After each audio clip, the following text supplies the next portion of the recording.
In this video, I will give the extended version of the presentation about the role of lymphatic and immune systems in aging and disease. I believe that, again, our longevity depends on health of lymphatic and immune system. Yes, so okay, let's go in steps. Let's consider this. And again, as always, I recommend to download this presentation as PDF file from the link in the description. And then you make your own research, decide for yourself. I am not professional, I'm professional scientist, not medical professional.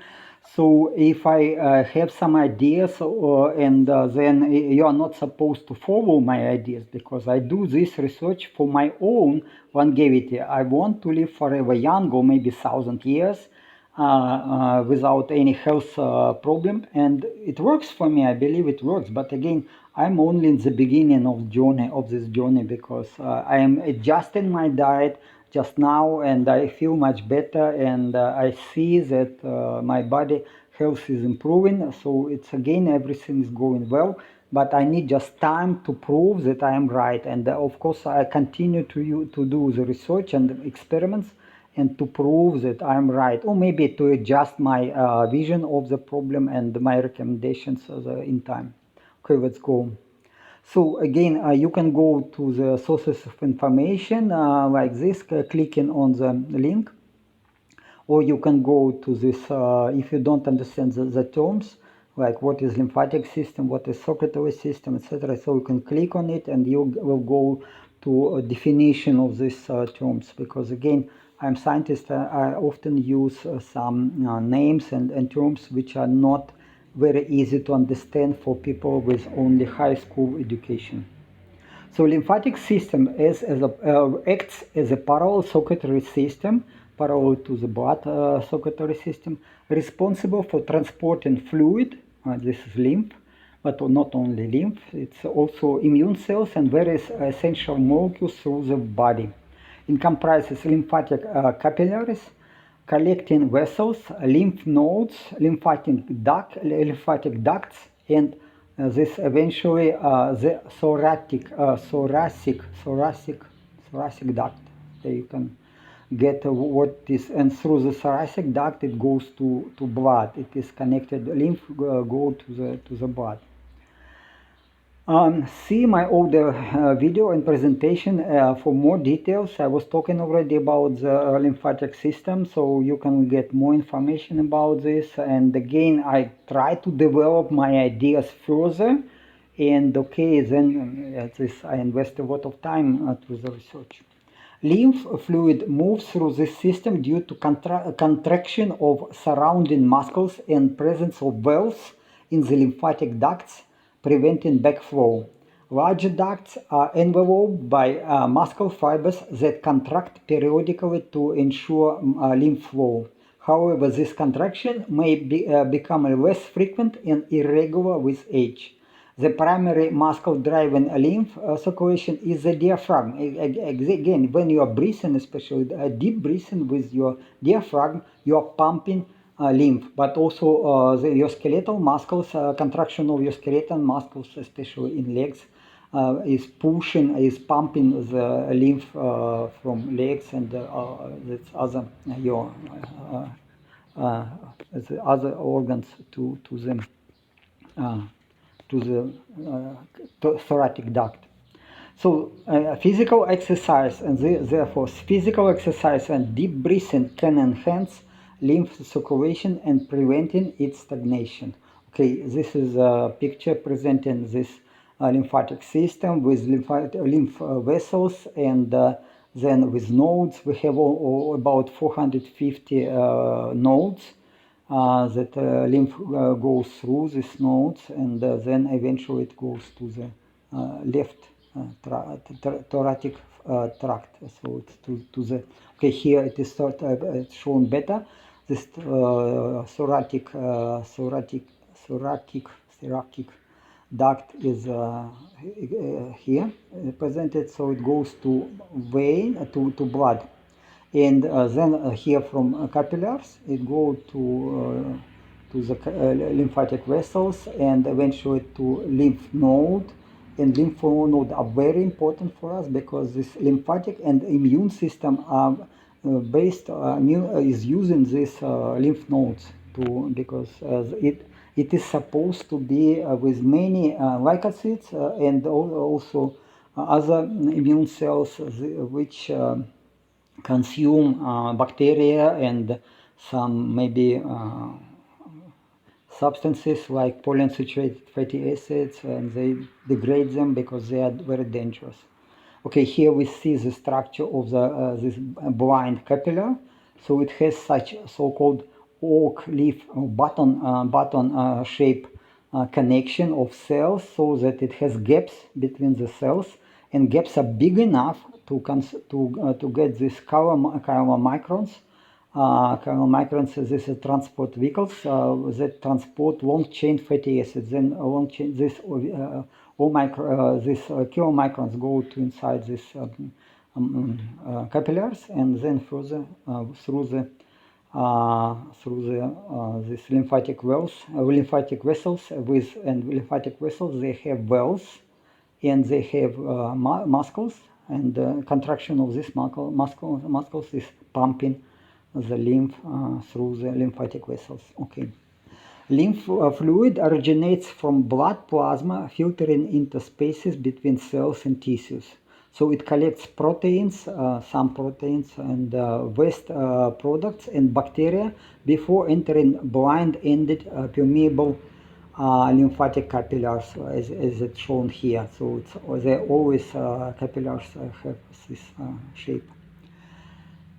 The lymphatic capillaries drain lymph into larger lymph vessels lined with smooth muscle and one-way valves, as it is shown in this picture.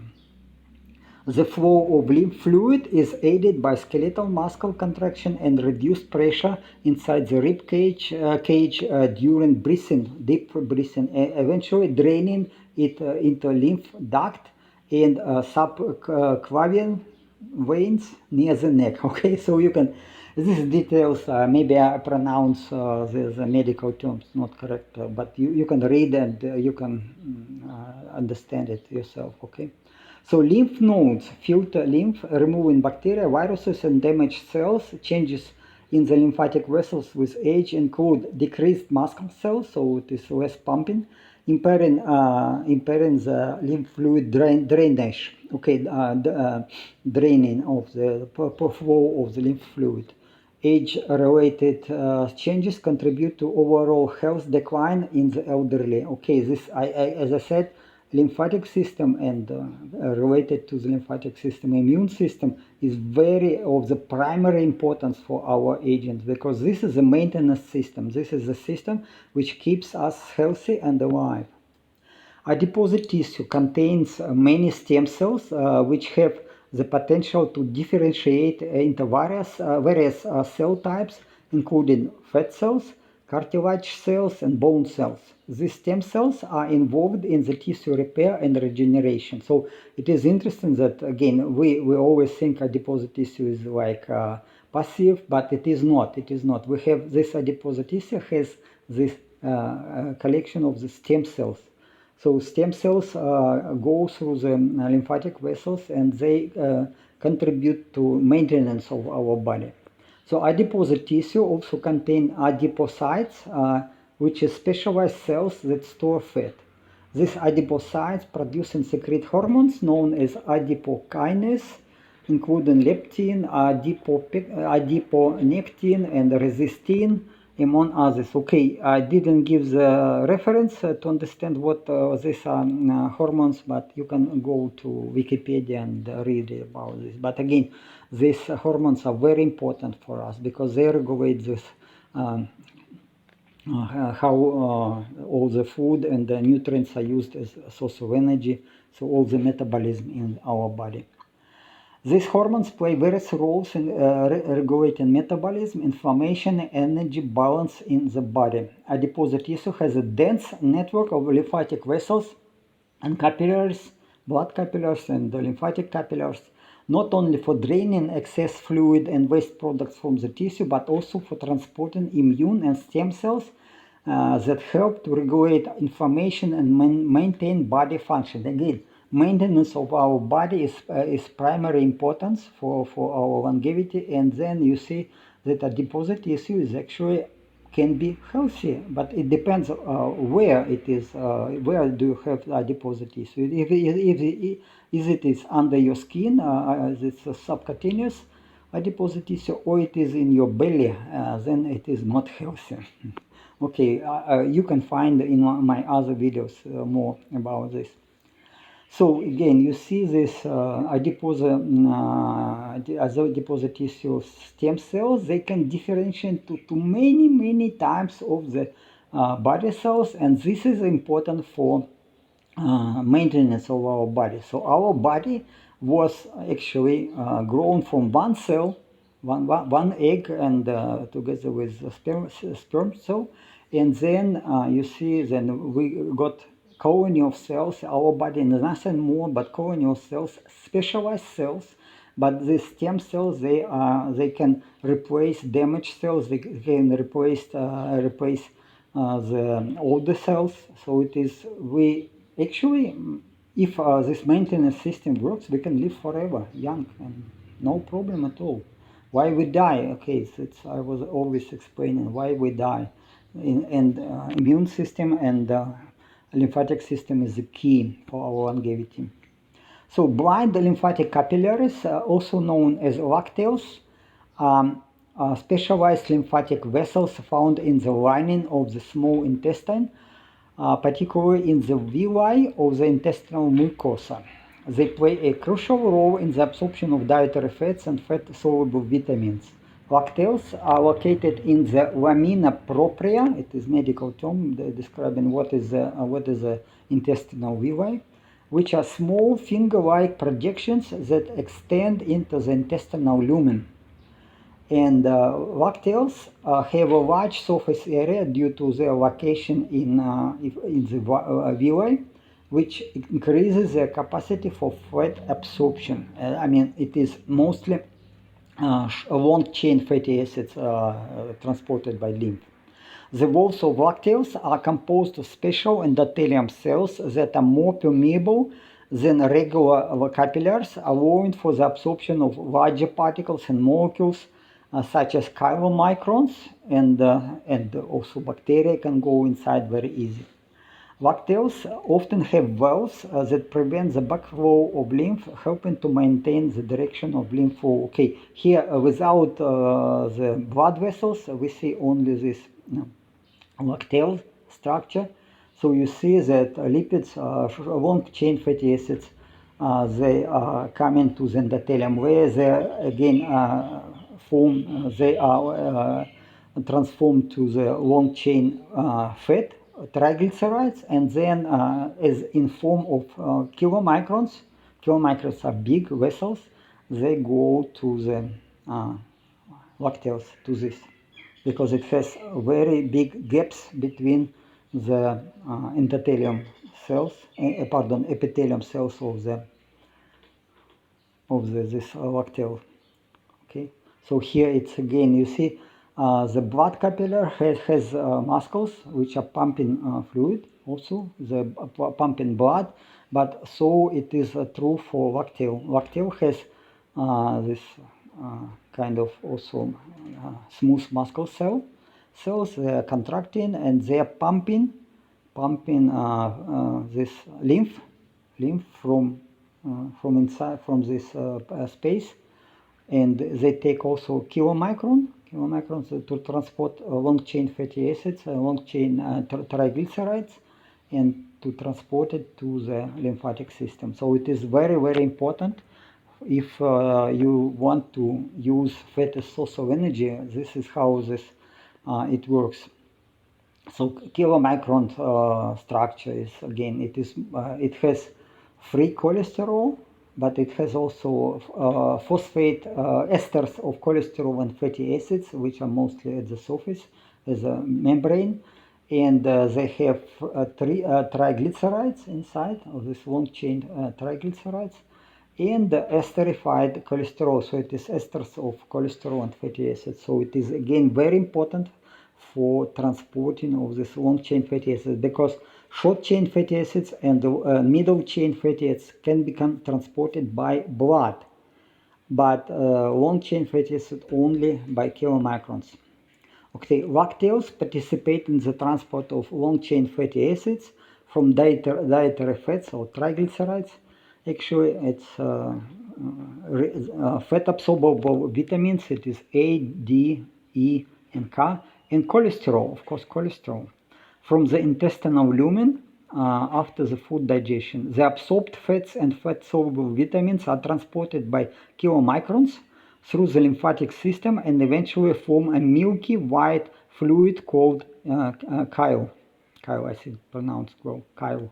Chyle is transported via the lymphatic vessels to the thoracic duct, where it enters the bloodstream near the left subclavian vein. So it is, again, you can check the structure of this lymphatic system, and it is a little bit complicated to remember all these names, but again, the lymph is transporting long chain triglycerides. Absolutely. If you eat like animal fat, especially beef with tallow has a lot of long chain triglycerides. So then how to consume them? You need a lot of things. You need cholesterol, absorption of cholesterol. You need this all the system of transportation of long chain triglycerides to your blood.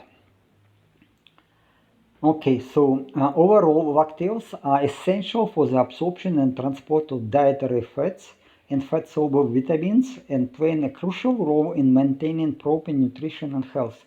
Lactales have thin walls made of single layer of overlapping lymphatic endothelium cells with button-like junctions between the adjacent cells. Okay, you see here it is presented that again this views many, one is views, it is many villi, and you see these blood vessels. Blood vessels can take short chain and middle chain fatty acids and transport them by blood, but long chain fatty acids and long chain triglycerides can be transported only by these kilomicrons, only these vessels. Big vessels, they are relatively big, and you have gaps between the cells, so they call it button-like junction. So it is, again, it is like junction is here, it is they connected, here it's just empty space, so they go easy through them these gaps. It is big. Bacteria can get very easy through this, and okay, here it is shown that gaps are big enough for kilomicron. But interesting that some substances can change this button-like junction to zipper-like junction. So it is like to close and to close and make this lacteal vessel impermeable for fat. So then you cannot digest fat. So it can happen. It's more actually medical professionals consider this as better, because they don't want that humans will adapt it to the use of fat as source of energy. Instead, it is believed that we have to use glucose as a source of energy, and then you are not supposed to live long, because again we are not humans are not supposed to use glucose. All our body adapted to the use of fats as a source of energy, to use of fat, and moreover it is not it is animal based fats, okay, including milk and butter. Again, here you see that it is again, so lactale has gaps, and through these gaps kilomicron go inside and transport it to the lymph vessels. But again, it can change under some substances, like you can do some medications, and even berberine reducing the transport of this kilomicrons. Okay, so but okay, then this is zipper-like junctions considered good by medical professional, but actually it is not. Okay, it's my opinion. The bacterial wall lacks the ability to selectively prevent drainage of pathogens and toxins and pro-inflammatory molecules from the intestinal space. Yes, because the gaps are so big. Any big bacteria and pathogen can go inside the lymph, no problem. So it is not protected at all. This is why the medical professionals say, oh yeah, it should be like this. And then, but I don't think so. So over time, lacteals become more permeable, similar to blood capillaries. So even as we are aging, the gaps are getting wider. So it's again, so it is not protecting us from these pathogens or toxins and other big molecules or maybe proteins. No, not at all. Consequently, the prevention of pathogen and toxin transportation by lymph to the rest of the body primarily relies on the maintenance of the intestinal epithelium layer, which comprises a mucus layer and the epithelium cell layer. Okay, you see, the protection is actually not in the lymphatic system. It is the protection is a little bit outside. It is in the intestinal epithelium layer. In healthy individuals, beneficial bacteria in the gut microbiota produce short-chain fatty acids and this special butyrates, and then these short-chain fatty acids stimulate goblet cells in the epithelium layer to produce mucus and antimicrobial peptides as the first line of defense. Okay, so you see here it is again. We have, especially in colon, we have two layers of mucus. One layer is with in this antimicrobial proteins, so it has no normally it has no bacteria. Bacteria are not here, but it has also outer mucus layer with microbiota. But this microbiota is supposed to be beneficial, but it can be not. It depends on what you eat and what is getting to the colon. So it can be healthy or it can be destroyed. So if the mucus is damaged, then bacteria and also some proteins from plants, for example, can get inside to the epithelium layer. Epithelium layer gets inflamed, and what is happening then inflammation destroys these junctions between the epithelium cells, and then all this you see here as a result that it has no protection at all. But no mucus, no gaps, no this junctions between the epithelium cells. So it is all bacteria, all the shit go to your inside of your body. Okay.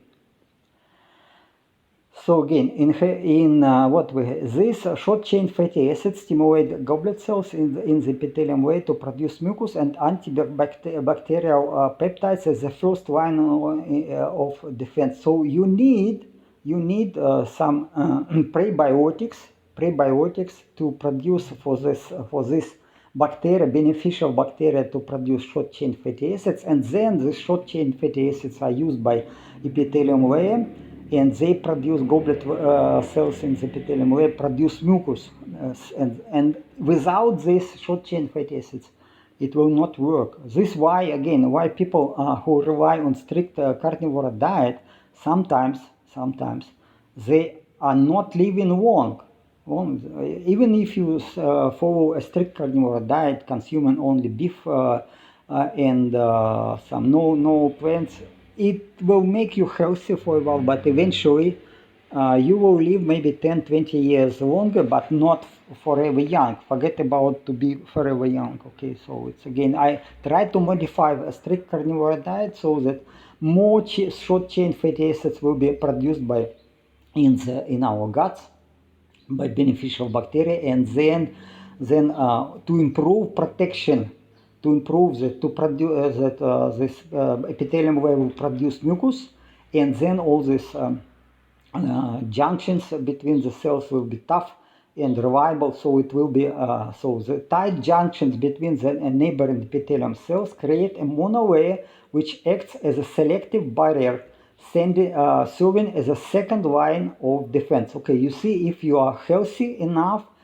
then you have two layers of protection: mucus, with this, especially with antimicrobial proteins, and you have this tough layer of epithelium cells. Okay, this tough, but you can destroy it. You can destroy it with some fibers, dietary fibers. Destroy it, of course. And I was talking about this a lot. So avoid dietary fibers. Avoid something stuff which you cannot digest and which can remove mucus layer. So goblet cells produce mucus that lubricates and protects the intestinal surface, forming a physical barrier against bacteria. Tight junctions between the epithelium cells regulate permeability, preventing pathogen entry while regulating permeability to water, ions, and nutrients. Okay, so it's easy.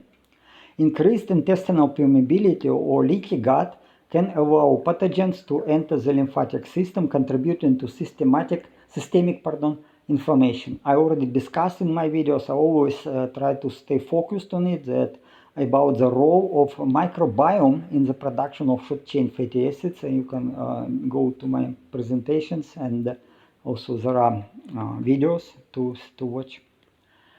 So my proposal is to use prebiotics. Prebiotics is some food for this beneficial bacteria, and maybe a combination of prebiotics and probiotics. It means the bacteria, beneficial bacteria, together with food for this bacteria. Then the idea to improve gut health and reduce transportation of toxins and pathogens from the gut to the lymphatic system and further to blood system, to all our body. Okay, so you need this protection, many ways of protection for your body. This is what I'm supposed to get. Then my immune system will be not overloaded with this flow of pathogens and toxins, and then I will feel better, and my immune system will do maintenance of my body, and eventually, if maintenance is well done, my longevity is not limited. I can live forever. So blood glucose levels are tightly regulated in main to maintain a homeostasis, usually about 70 to 100 milligram per deciliter. Deciliter is 100 milliliters. Glucose concentration in the lymph and blood flowing from the intestines are in equilibrium, so it's the same. But it means if you have a lot of glucose from intestine, all this high concentration of glucose go first to blood. In blood, it can be regulated later. So when blood go to the bloodstream, then in cells after release of this insulin, the cells consume glucose, but only in blood vessels. In lymphatic vessels, no regulation. So if it is high concentration of glucose in your stomach, then you will have high concentration of glucose in your lymph vessels. And again, this is very bad. So it is again also high carbohydrate food can increase lymph sugar levels a lot. But slow lymph circulation makes the transport of sugars negligible compared to the blood. Okay, it is not an increase in concentration of sugars in the blood, because the lymph circulates very slow. But yet, if this from guts, if this glucose from guts, from these lymph vessels and lymph capillaries, then you will get all the consequences and degradation of glycocalyx, for example. So glucose levels in lymph draining from tissue capillaries are typically lower than blood glucose level. Okay, then in your tissues, other tissues, not in the gut, it's okay. These vessels are probably not destroyed unless you have hyperglycemia in the diabetes. Then all vessels, including blood vessels and lymphatic vessels, are damaged. So, but the glycocalyx is a mesh of molecules lining blood and lymph vessels. This is so-called glycoproteins. They can be easily destroyed by high concentration of sugars, especially fructose is very dangerous, but also glucose also dangerous. And this glycocalyx, protecting layer of This way protects endothelium cells, and high glucose level can damage, and glucose and fructose especially, can damage the glycocalyx, leading to vascular dysfunction, inflammation, increased permeability, increased protein glycation, and oxidation and other disorders. So it is extremely dangerous to have high concentration of glucose and other sugars in your blood. And if you rely on glucose as a source of energy and you consume this carbohydrates with high glycemic index, you are done. You're not supposed to live too long.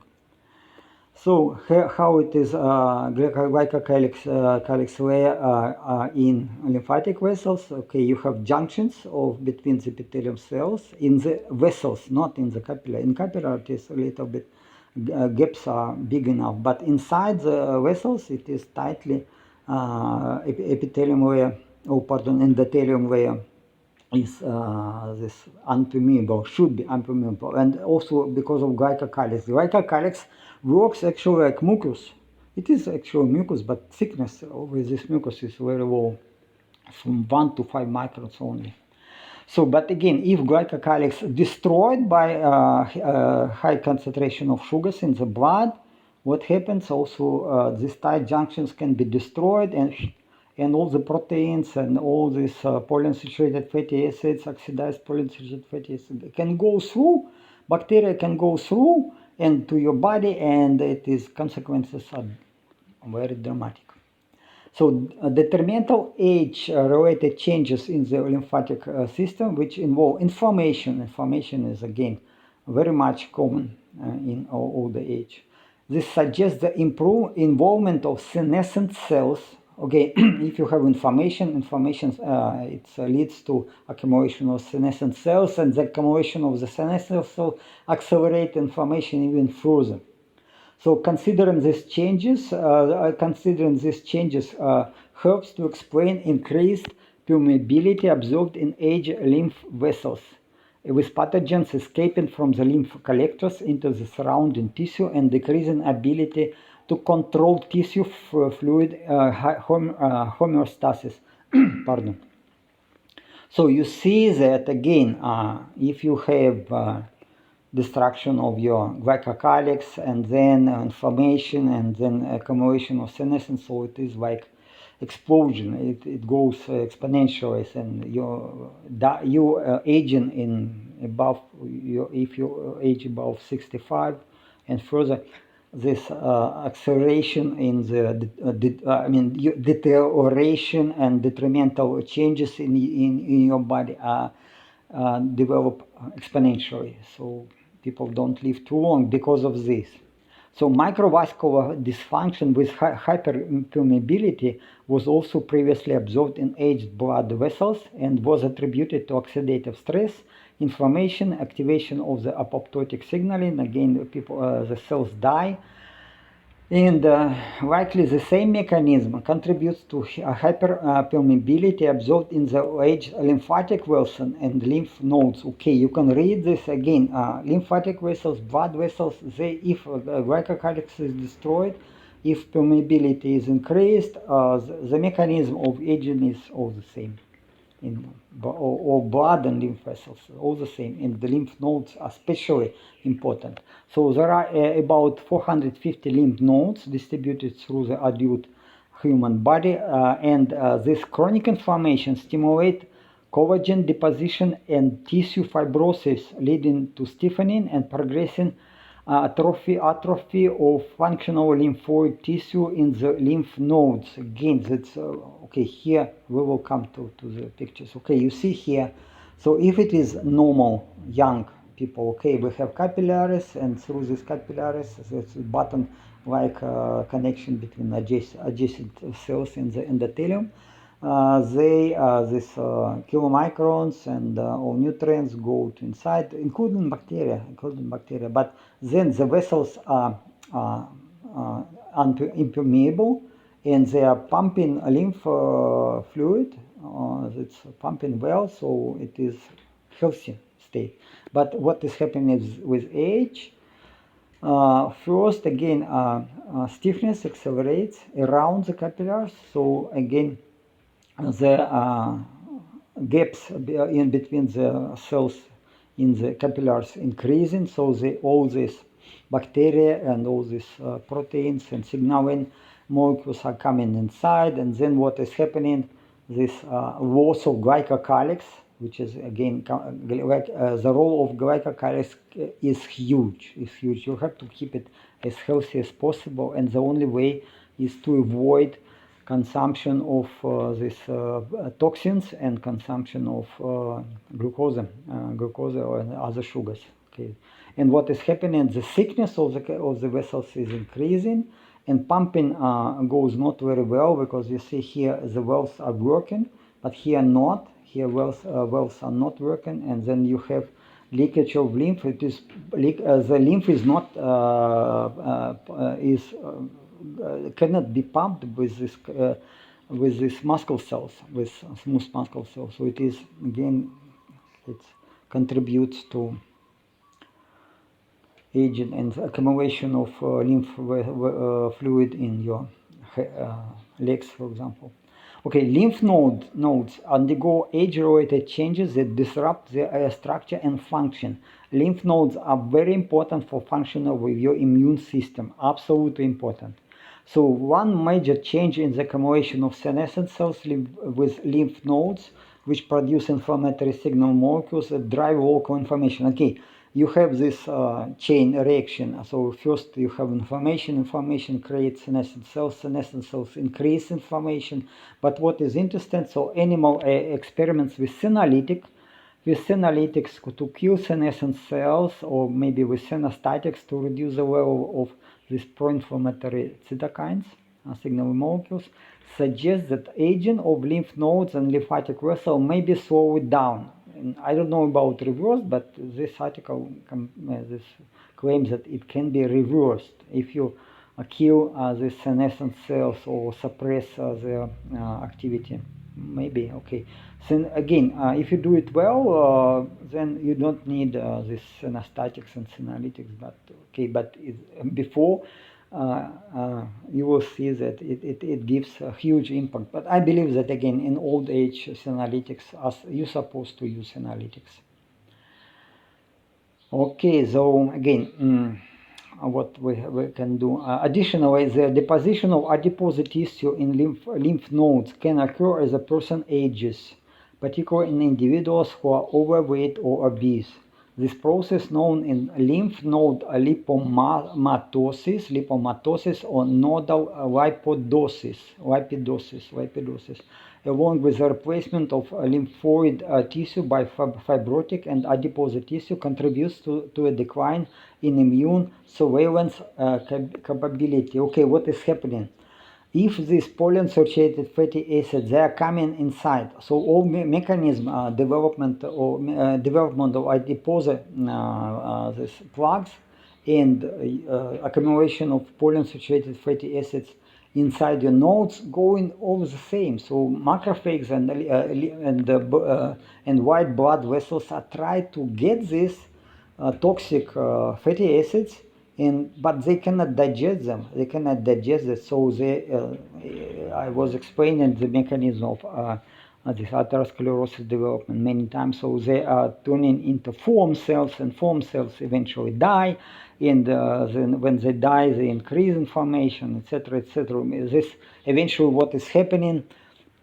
When inflammation goes to inside these nodes, you have deposition of collagen, because it's normal reaction of your fibroblasts to inflammation to increase production of collagen. So you have collagen deposition in your nodes. You have this accumulation of these foam cells, and also adipose tissue eventually replace tissues in the nodes, and then these nodes cannot filter lymph vessels, cannot filter lymph fluid from bacteria and everything. So it is again, your aging so much depends on your lymphatic vessels and health of your lymphatic system, and immune system actually relies on lymphatic system for sure. Okay, so Okay, accumulation of adipose tissue within lymph nodes results in enlarged and fatty lymph nodes. Okay, the same like atherosclerosis, it is these plaques are growing in time, so the same with lymph nodes, the same happens. With some degree of adipose tissue deposition in lymph nodes is considered normal. Again, don't think it is normal, but it is medical professionals consider, okay, you're aging, then deposition of this oxidized polyunsaturated fatty acids in your lymph nodes is okay. I mean, it is like normal. You are not supposed to live too long. And development of atherosclerosis is also normal. You're not supposed to live too long. Okay, guys? I don't want to live so short. I want to live forever young. So it is not, I don't consider it is healthy. So it is again, how to remove it. I was explaining, so here I don't mention it, but I use these advanced enzymes. I was also producing myself for them for this. This is enzymes which can split esters of fatty acids and with some fatty alcohols or maybe with sugars. This glycated fatty acids, glycated proteins, they can split it, and when they can split it, it can be digested with this white blood cells, and then you have no deposition of these toxic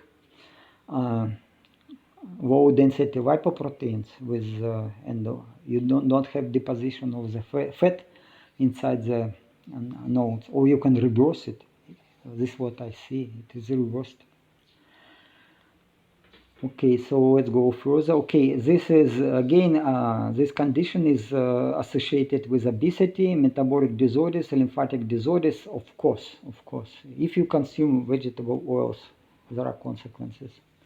The exact mechanism underlying lymph node lipomatosis are not fully understood. This is the opinion of medical professional. But I believe, again, it has to be proven, but I believe that development of atherosclerosis, you can see my videos and presentations for details, and development of this lipomatosis in lymph nodes happens due to deposition of low density lipoproteins, lipoproteins, which are like LDL-C.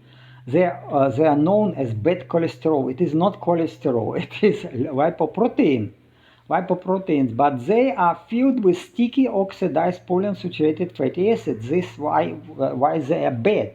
They cannot be digested by our cells. They cannot be used as fuel, so they accumulate inside your walls of your big arteries. They accumulate in your lymphatic nodes, and so eventually you have big problem. Okay, so I believe that it is consumption of vegetable oils containing these oxidized polyunsaturated fatty acids that drives vascular aging and immune dysfunction. And this again, if your immune system cannot do maintenance of your body, you die short. You cannot live forever. If your immune system is functioning well, and immune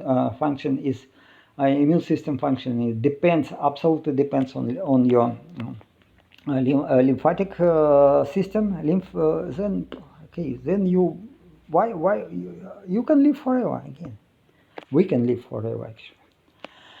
Similar to aging of blood vessels, age-related changes occur in lymphatic vessels, leading to impaired drainage and circulation of lymph fluid through the lymphatic system. Replacement of elastin fibers by collagen fibers, excessive deposition of collagen fibers, stiffening and calcification of large vessels are root causes of aging. Again, the same in blood vessels, this process goes, the same it goes in the lymph vessels.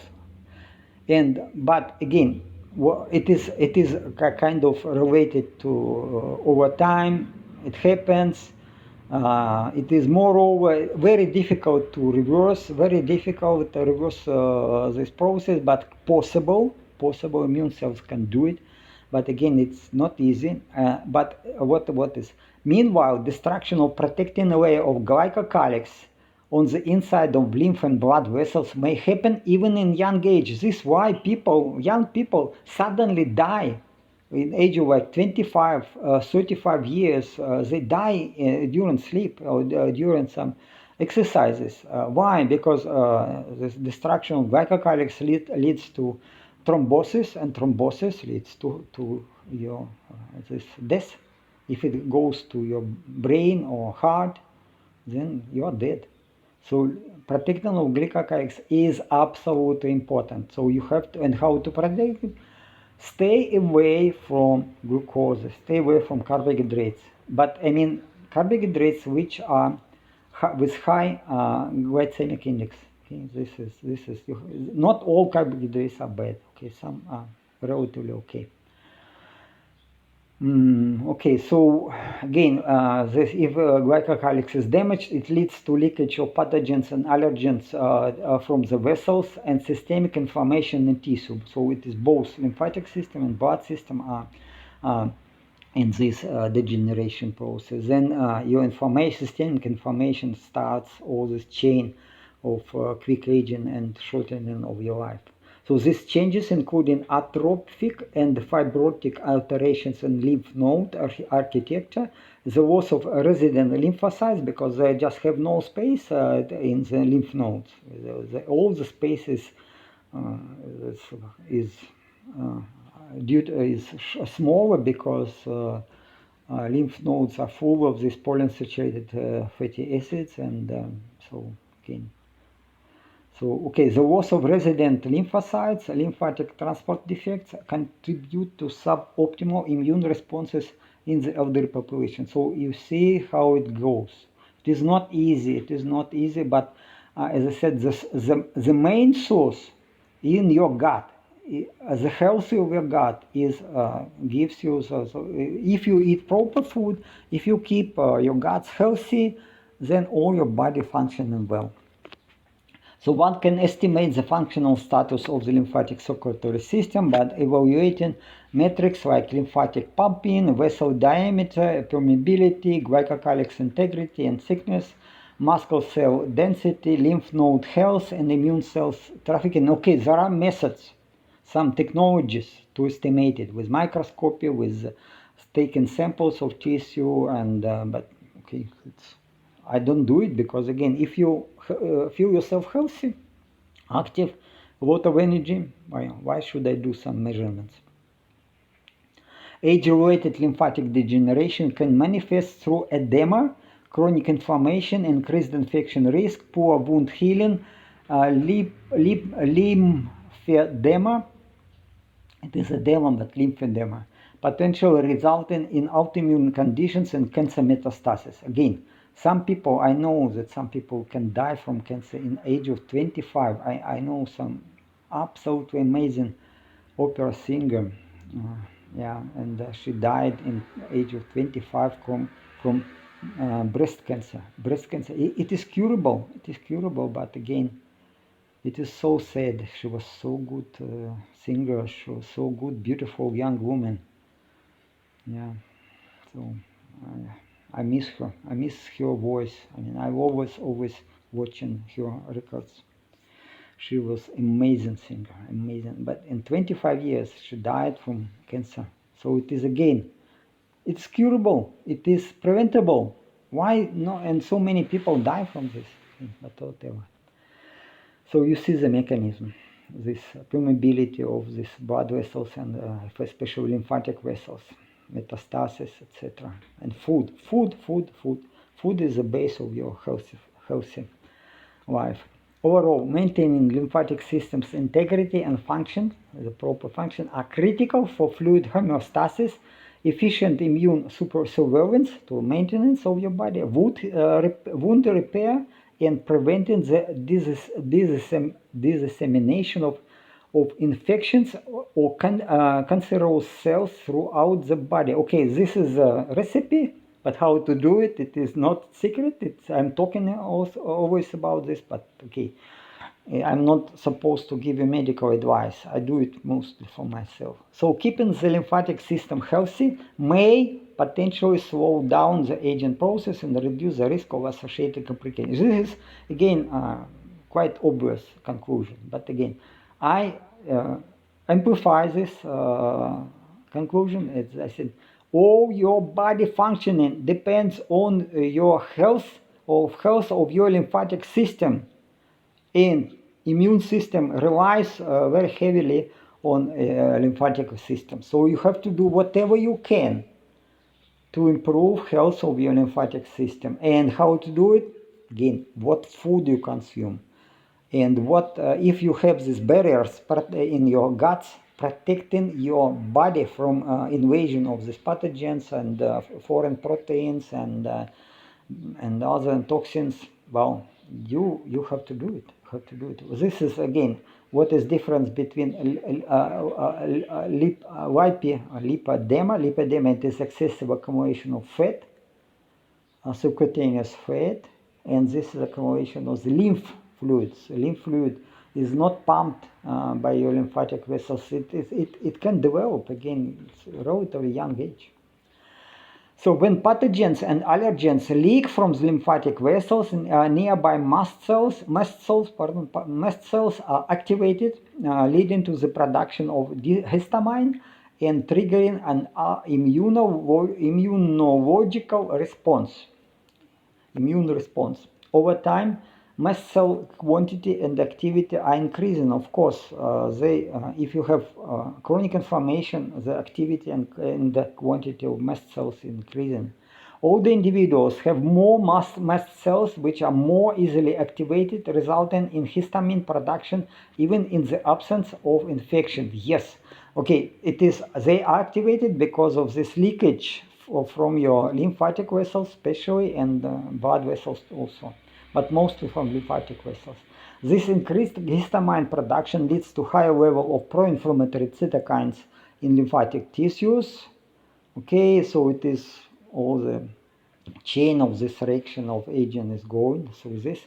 Mast cells activation also delays the immune system response to infections.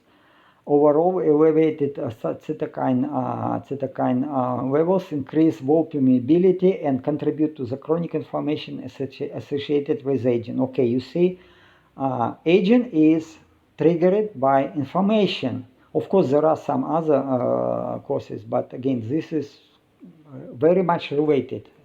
Inflammation very much related to your dysfunction of your body and to aging.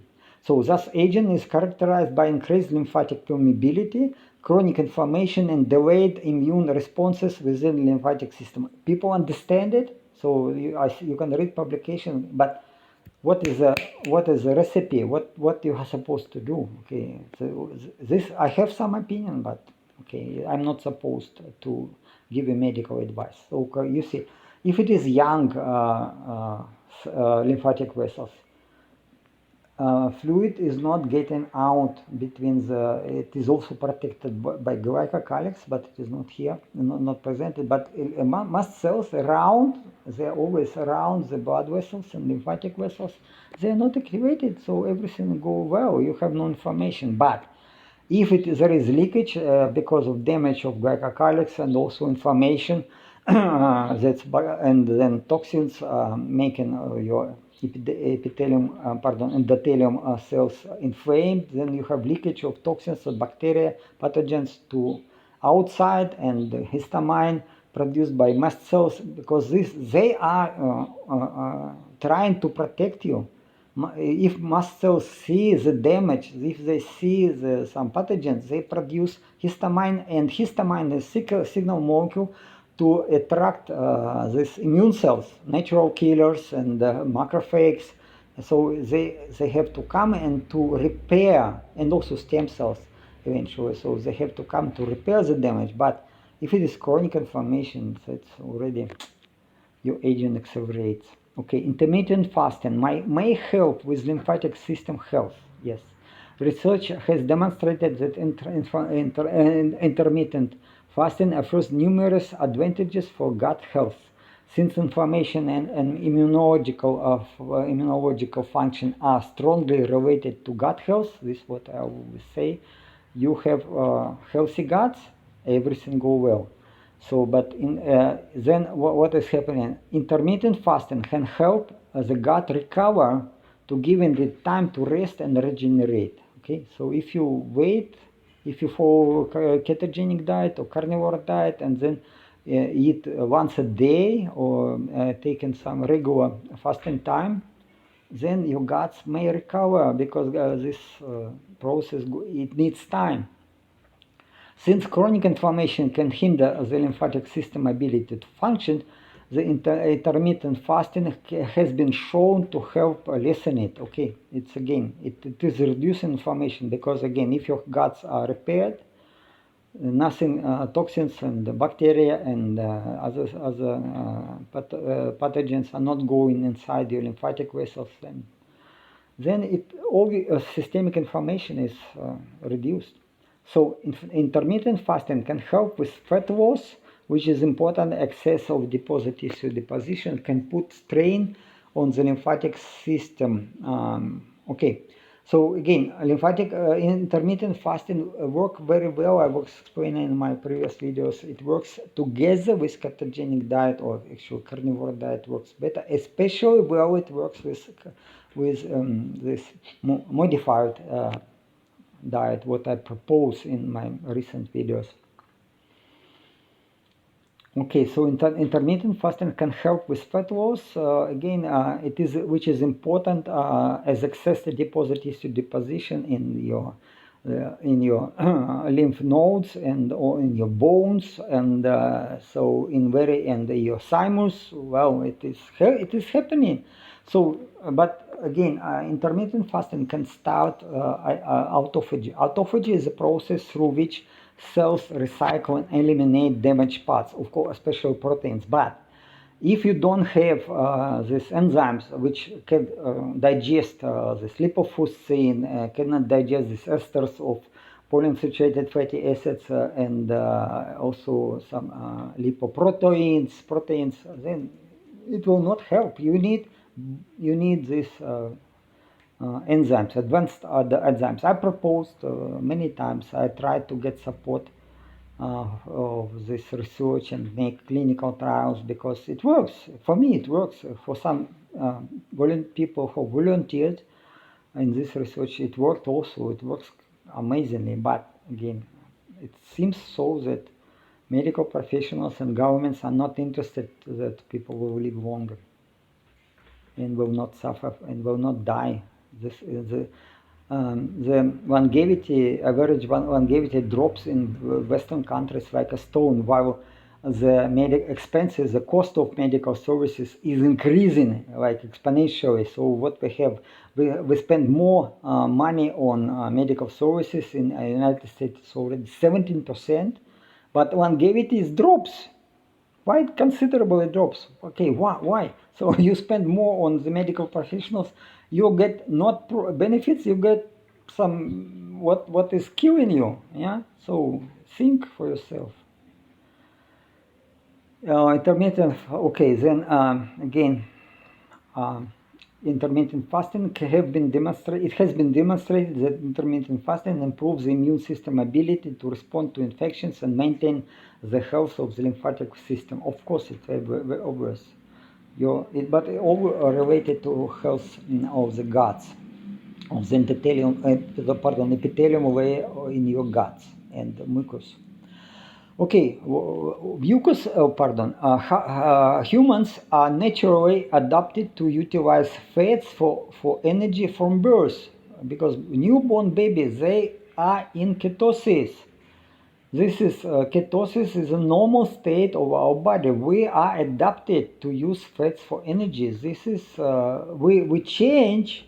However, as people age, many people transition to relying primarily on carbohydrates for energy. And of course, we consume mostly grains and seeds as source of energy. And then you have the consequences. Adopting a ketogenic or carnivore diet where the body uses animal fat as a main source of energy may reduce systemic inflammation. This is a fact. So it's already known. Everybody knows that you have to stay away of this vegetable oils and not.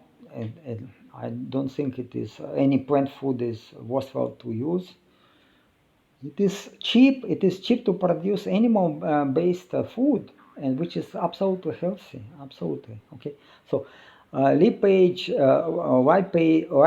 and the enzymes produced by the pancreas are crucial for fat digestion. They break down triglycerides into monoglycerides and free fatty acids in the small intestine. This is how it happens. Okay, you need these enzymes. If you don't have enough protein in your body, you don't consume enough proteins or amino acids, your body don't produce these digestive enzymes. Yeah.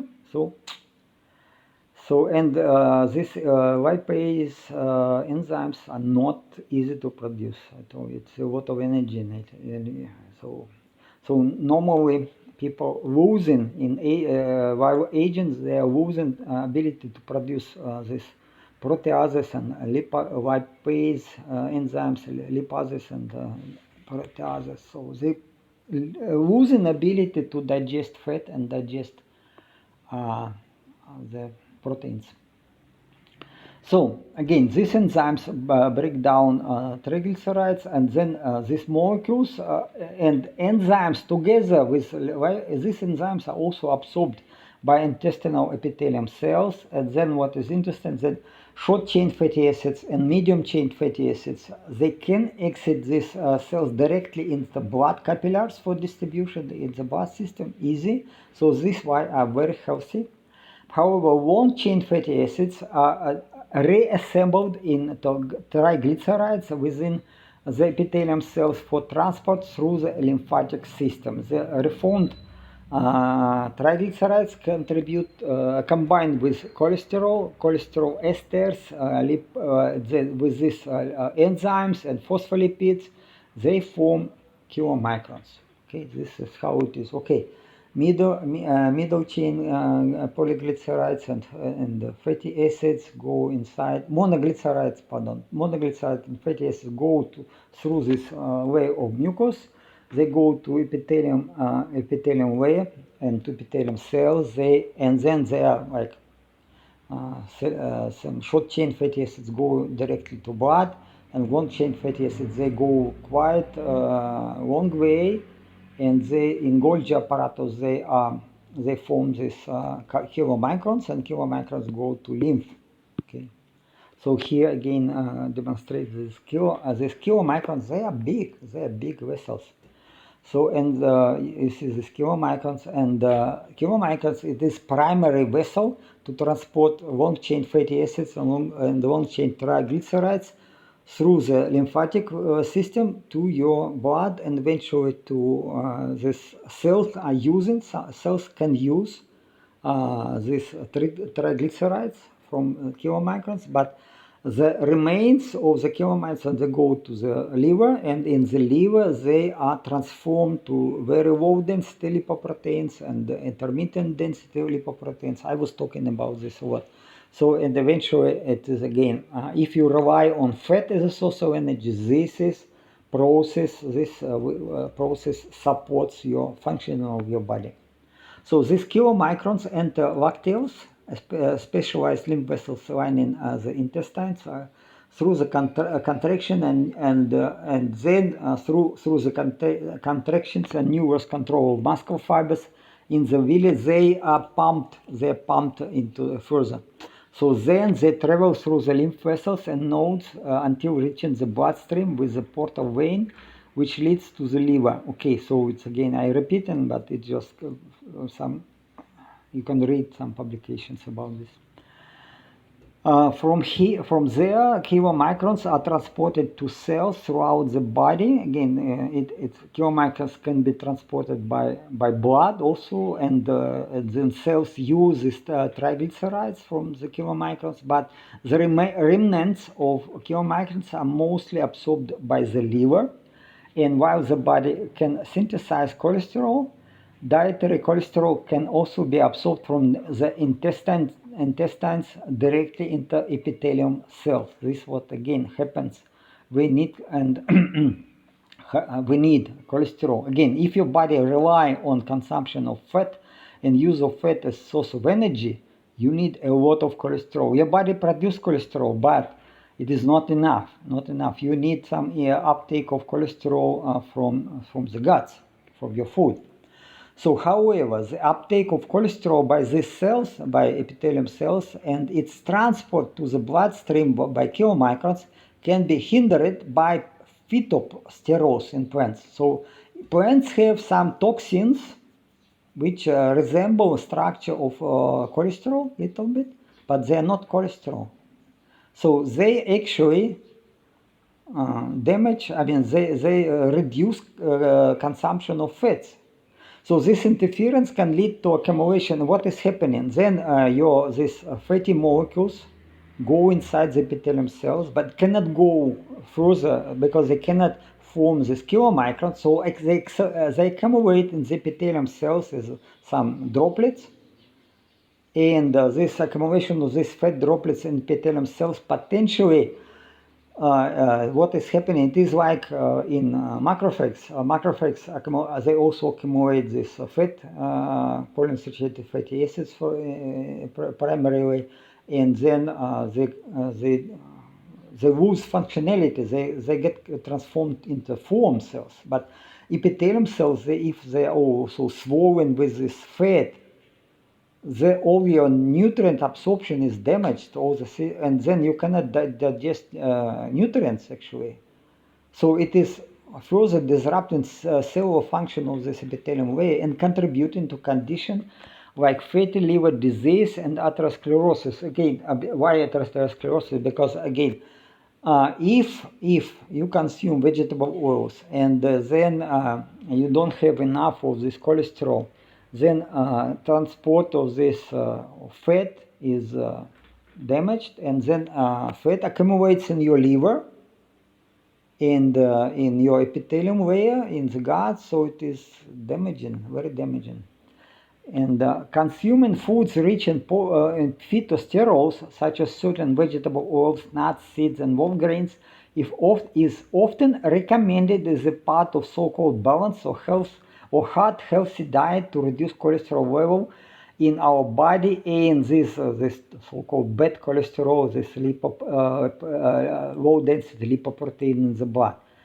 Okay, so again, not my opinion, absolutely not. Okay, but such recommendations are derived from so-called evidence-based medicine.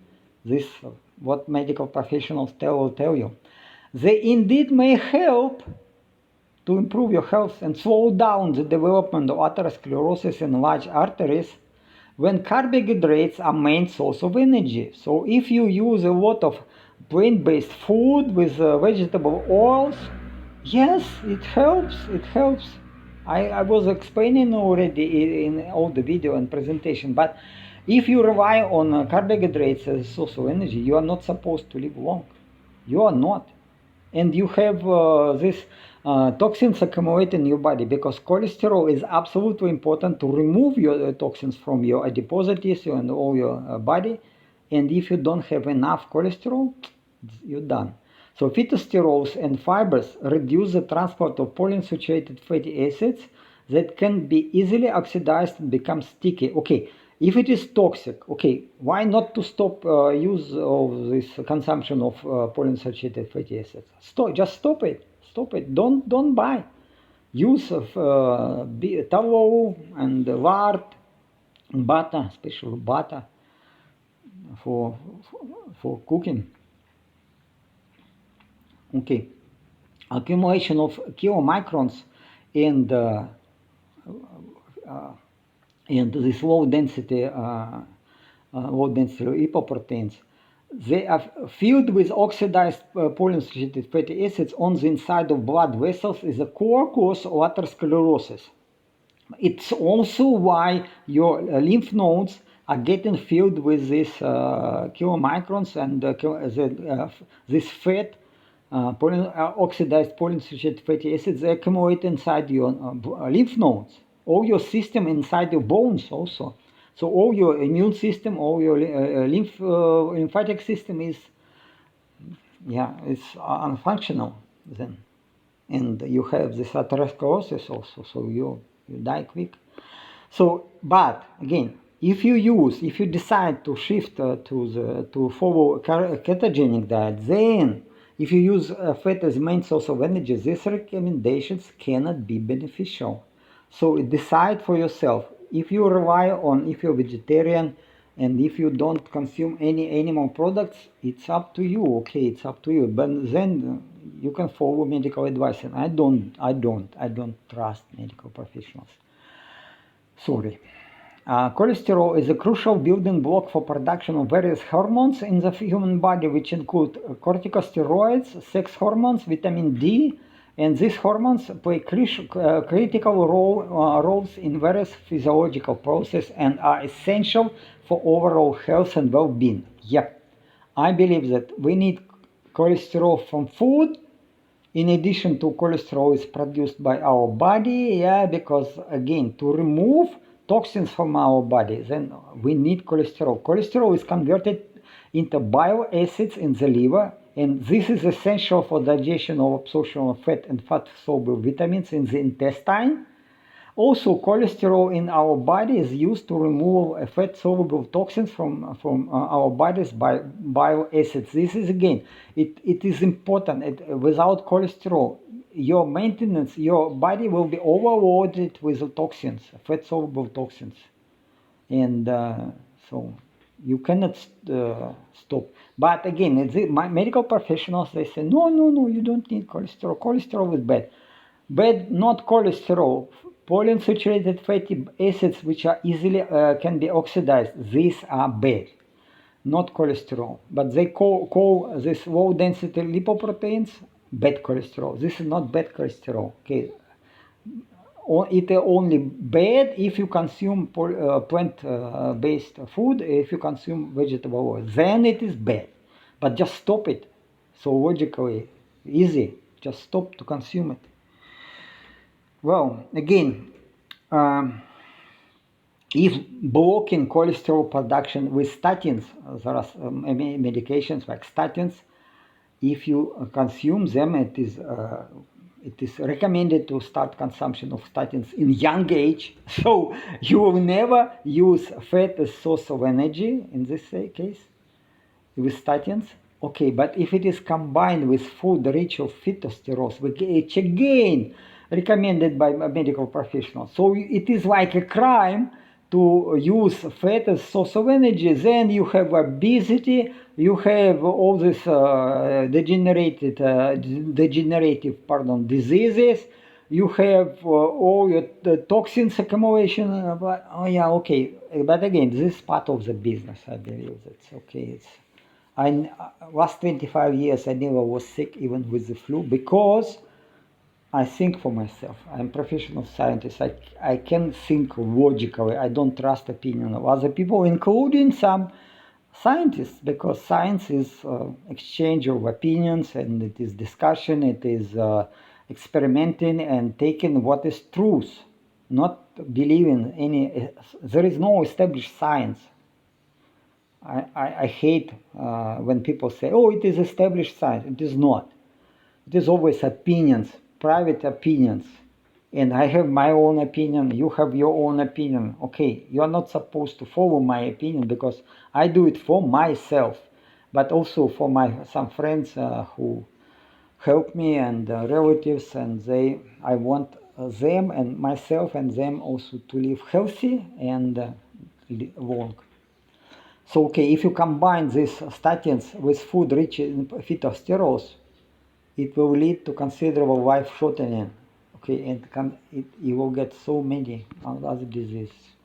And so my hypothesis is that following a diet that is close to composition of human breast milk may radically extend human lifespan, as expressed in my older video and presentation. I was talking about this already. So this is my idea. I have to prove it. It's just hypothesis, okay, but I'm working on it.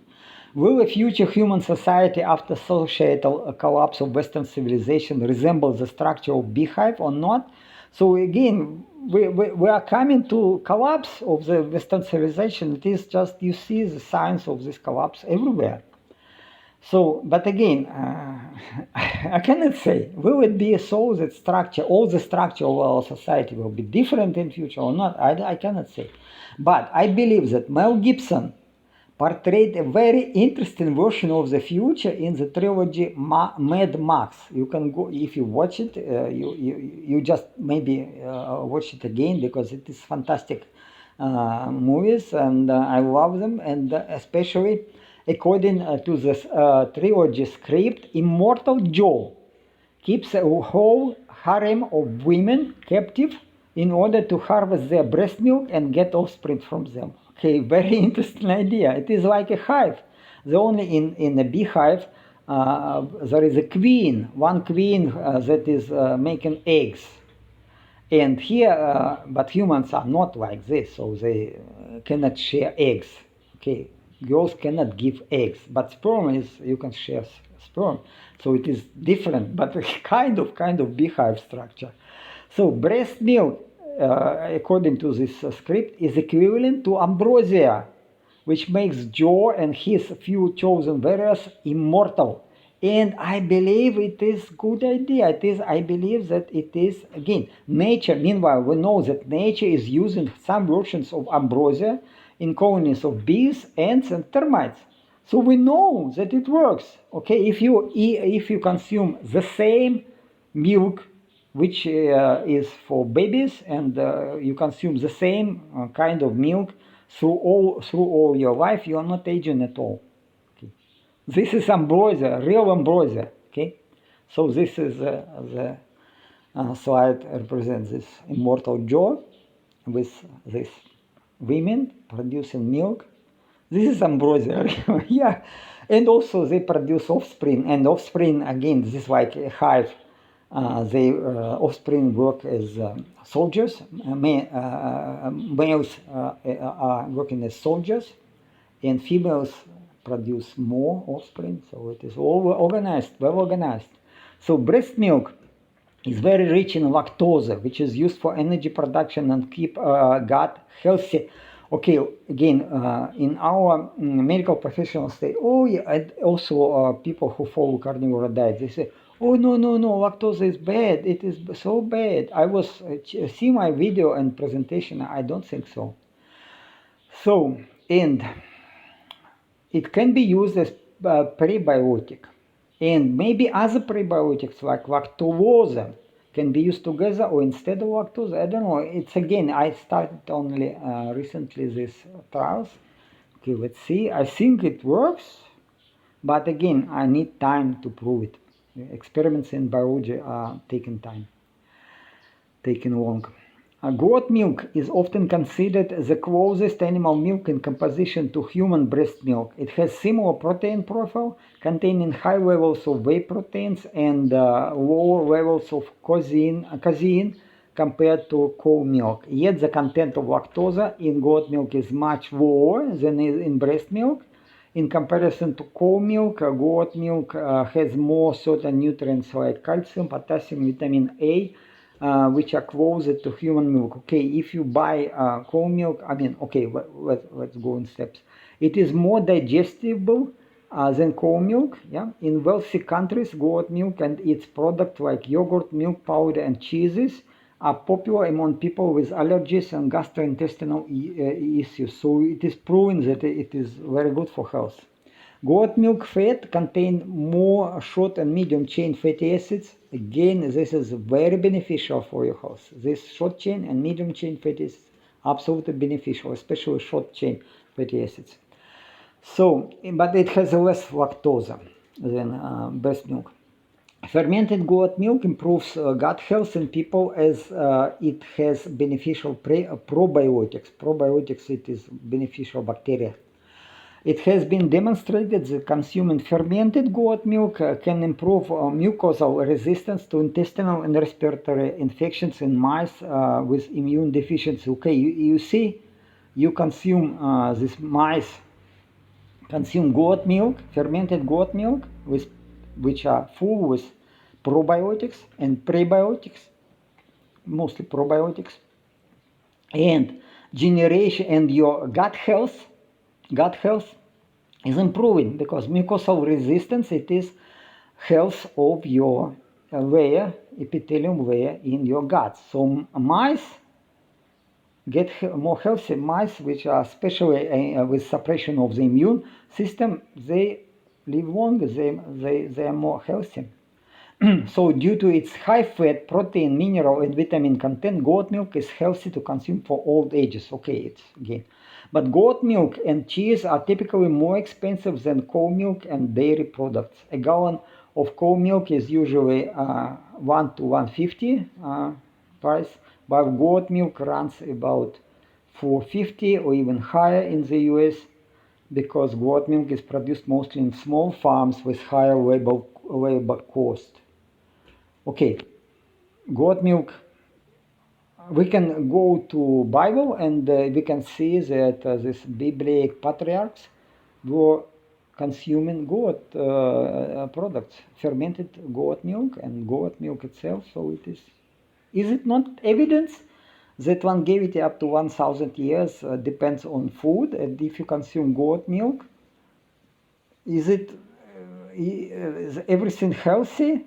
Is it not a proof? Okay, you don't believe Bible, it's up to you. But I think the goat milk is absolutely healthy food. Goat milk can be fortified further with lactose and whey proteins to make its composition closer to that of breast milk, of human breast milk. Okay, so again, I try, okay, if you can afford consuming goat milk and fermented goat milk, you can additionally fortify it with some lactose, whey proteins, even it will be even better. For people who cannot afford consuming goat milk like me, and fermented products from goat milk, fortified cow milk and dairy products can be used. Okay, this is I'm poor person.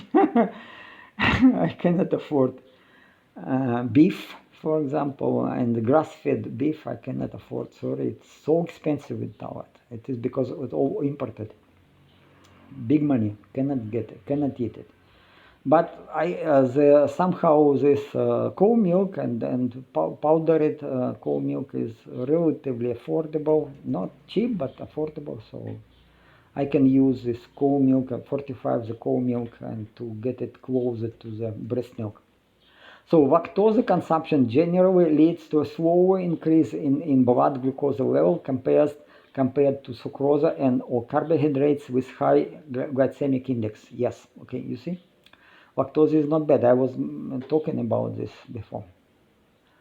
Lactose is disaccharide composed of glucose and galactose, which must be broken down by enzyme lactase in the small intestine before these sugars can be absorbed. But okay, many people suffer from that. They cannot produce enzyme. This is good, in my opinion. And this breakdown process takes time. It is again goes slowly, and you can suppress. So it is resulting in slow and more gradual release of glucose into the bloodstream. But also, so you can watch my video presentation on it.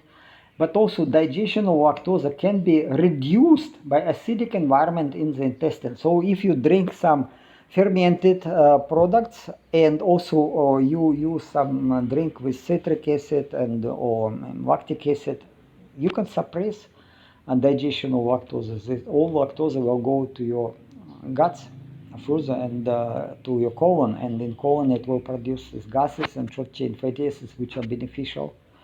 So okay, what we have, human milk have a lot of whey proteins. Unfortunately, this cow milk is not like this. They have not enough of whey protein, but we can fortify this. Oh, pardon. Sorry. We can fortify it to make it closer to gut. Goat milk. Fortify it with whey proteins, and with lactose also you can see a comparison of cow milk, goat milk, and human milk. So we can fortify it, and then it would be affordable food. You can rely on it again together maybe with some meat or eggs. Okay, otherwise fermented dairy products can be fortified with lactose that cannot be digested by humans. I tried this and that. Okay, the use of lactose as prebiotic is well known, and you can see watch my video and read presentation. Such drinks from fermented dairy products, so the fermented dairy products then fortified with this lactose, yeah, for example, and whey proteins. They have prebiotics and probiotics combined. So again, whey protein, they are soluble in water. They were very easy to digest. Okay, this is what we need. So again, in my opinion, consumption of fermented dairy fortified with lactose or maybe lactose and whey proteins can be an affordable version of healthy diet for radical lifespan extension. How much? I don't know. Again, it's just in the middle of research, but I see I see it works probably. So however, large lactose and lactose consumption can lead to loose stool, diarrhea, bloating, flatulence caused by excessive gas production in the gut. Yeah, this is again, the more gas you produce in your colon, it is indication that the beneficial bacteria produce more short chain fatty acids, so it is sign good. But if you consume it at morning, yeah, so it is not recommended to consume these fortified products in the morning or working days, otherwise farting will be not appreciated by your colleagues. Over time, these effects may diminish, probably. Again, I don't know, it takes time to check, but probably, again, it depends how much you can consume it. And in the morning, better stay from this fortified fermented drinks or products. Okay, but yet again, clinical trials are necessary to find out how such diets may help to improve health of humans. It works for me. I don't know, maybe it will not work for you. We need clinical trials, which are very expensive. I asked for support of this research at universities, Hong Kong, Singapore, China, Korea, nothing, no reply. Nobody is interested. The people are living longer and healthier life.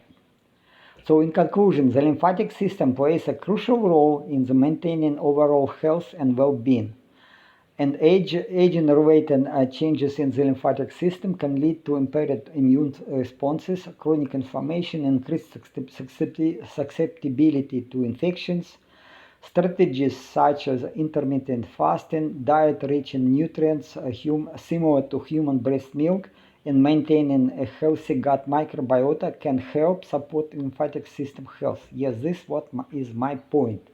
So consuming of this diet, which is rich, which is similar to human breast milk, at least in part of your diet, can help to keep your gut healthy and healthy gut microbiota, and all your body will see the benefits, will get benefits. Understanding the importance of the lymphatic system and implementing a lifestyle and dietary intervention to support its function can contribute to healthier aging, radical lifespan extension, and a reduced risk of associated health complications related to aging. But again, further research is needed to explore the strategies, effectiveness, and their potential impact on longevity and quality of life. Guys, again, I work on it and I invest my own money, and so you can go to references, read publications. My opinion is very much different from opinion of medical professional, very much opinion different. So again, I consider medical care is business, and they need more customers, they need more money. As any business, it should grow, and we see it grows. The expense, the cost of medical care grows already 17% in the United States, and in average in the world more than 10%. It is growing, but health is deteriorating. Health is going down, longevity go down. Something wrong? You have no suspicion that something is going wrong? I never was sick, so I don't need it, this medical professionals. I think for myself. So okay, I hope you enjoyed this long video. Sorry again. It is really a difficult question. I worked a lot myself. I was thinking, and It is not easy. Again, it is new subject. I'm not giving you some review of scientific publications, as most of the people on YouTube do it. They find some publication, one publication, then making big story from one publication. You see that I use many, this is certain, but sometimes it is 50 publications, a lot of information to read and to think and to implement it, and I start the trial, because science is based on ideas, and then ideas have to be verified to decide is it working or not. So now I'm checking. I think it is okay, but again, the side effects like flatulence, pardon, yeah, can be big problem. If you take it morning, it can be big problem. So even at night, yeah, flatulence and farting, phew. But okay, I sleep alone, so it is in my farmhouse. It is not big problem actual farting. Okay, don't forget to press the like and bell buttons, at least some support to my channel. Subscribe to my channel, share this video with your friends and family. If you have some questions, you are invited to join my Telegram channel, and you can ask questions, and maybe I can help you more. So have a wonderful day. Ciao, ciao.